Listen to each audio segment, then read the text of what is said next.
Just when you thought you know everything, you don't know nothing about anything. My God, are you kidding me right now?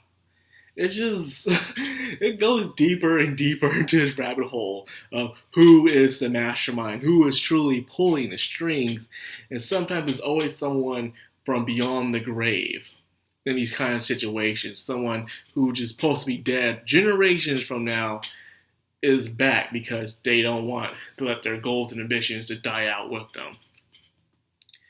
Okay, I had some sympathy for Hishigata, as I said before. You know, he still believes that's his sister. And a while, I also thought it was sister away when it seems like the evil spirit, when it was reactivated after going level 6, it started to act just like Hirami. Like, she didn't know what was really going on. And she was mad at Esther and everything. And then all of a sudden, when she was talking and she found them again, she went back to acting like one of the evil numbers, Towa. And then it was blaming the entire plot of what was really going on. It was a very high-ranking spirit number. And because of that, it had its own mind, its own goal. But then again, it was to serve the Rosenthal family. And their one true goal is to create a golem. A perfect golem. And I've seen a lot of plots about this, about golems. Being honest, between you and me, I never saw golems as anything truly interesting.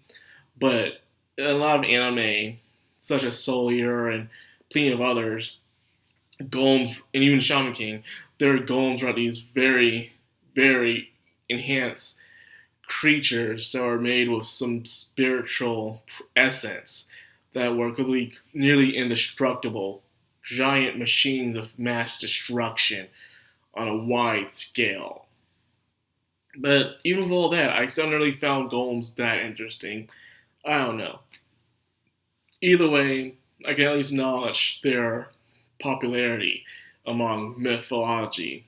Now, that being said, it goes even deeper than that.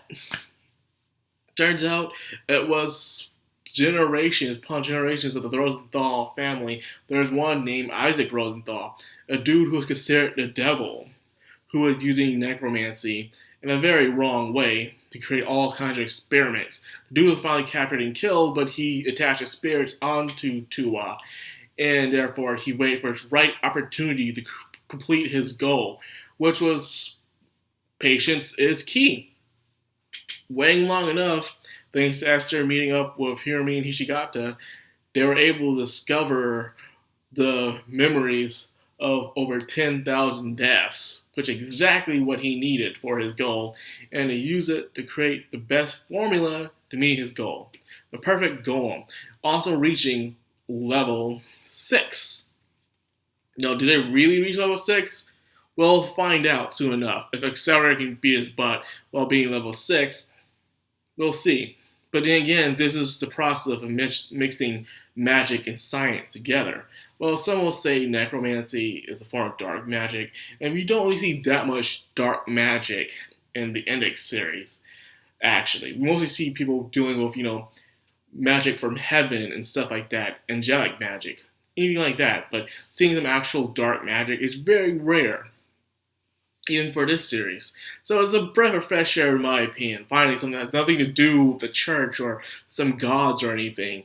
It's just plain dark magic, and I like that, I wish Index would do more of that, but then again, they have their own thing. So Accelerator mostly things to do with, darkness, the dark route of all things. So I can see why this will fit perfectly within the Accelerator series, and I like that.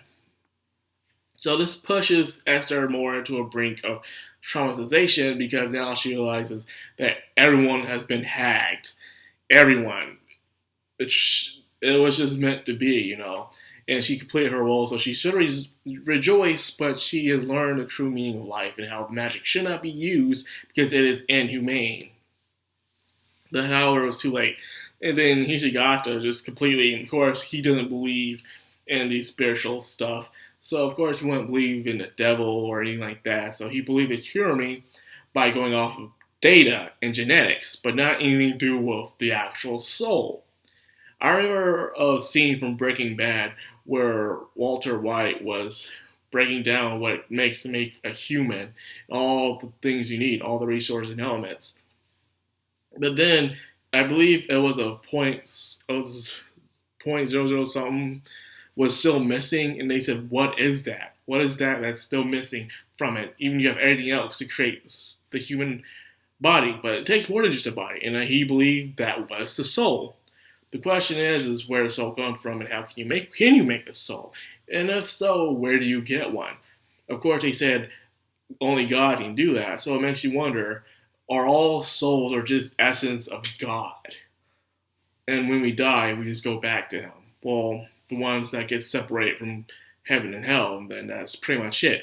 This theory was also came across in Shaman King once again, where the Great Spirit was just one big flow of souls all into one, and the one at the very low of it was in hell. So they were still part of the Great Spirit, it's just at the very bottom of it. So it was a very interesting theory I've seen, but hey, it's just a theory. Now, that being said, all hell is breaking loose. The DA still, for some reason, putting up a fight. Like, your justice don't mean anything. The DA, you guys are washed up. It's over for you. Just give in. Because everything turned into a total freak show when Hirami turned into a freaking level 6. She started creating some very disgusting, like, artificial creatures. And it just turned into a total nightmare fest for everyone. However, except for Accelerator, who's saying, I'm going to put an end to this crap because this is getting on his nerves, man. Of course, when he saw Hishigata, he wished to inflict some serious pain on him. Seeing he was already in pain, he just didn't feel like being up a person who's already injured. Then again, I've seen him injure a lot of people who are already injured before in the past. But he's a new leaf kind of guy, so what can you say? Now, this was definitely amazing and good. I enjoyed it, especially it's not so much the server, mainly the explanation of what was going on.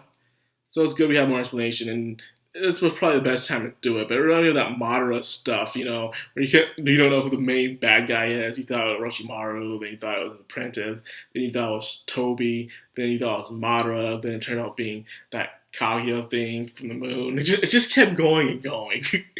I'm glad it didn't take it that far, but that's just what it is. Some 4-dimensional chess right here. So anyway, so that's what I got. I made it short because not much really happened. More of an explanation in her reaching level 6, and of course reaching the never-ending despair of Esther. As like, I'm just screwing up all over the place right now. So anyway, that's all I got for this. Hope you guys enjoyed it. If you did, like, comment, subscribe, and of course, hit the bell icon so you'll know about it every time I upload. This has been the Madcrown on Manime. Signing out.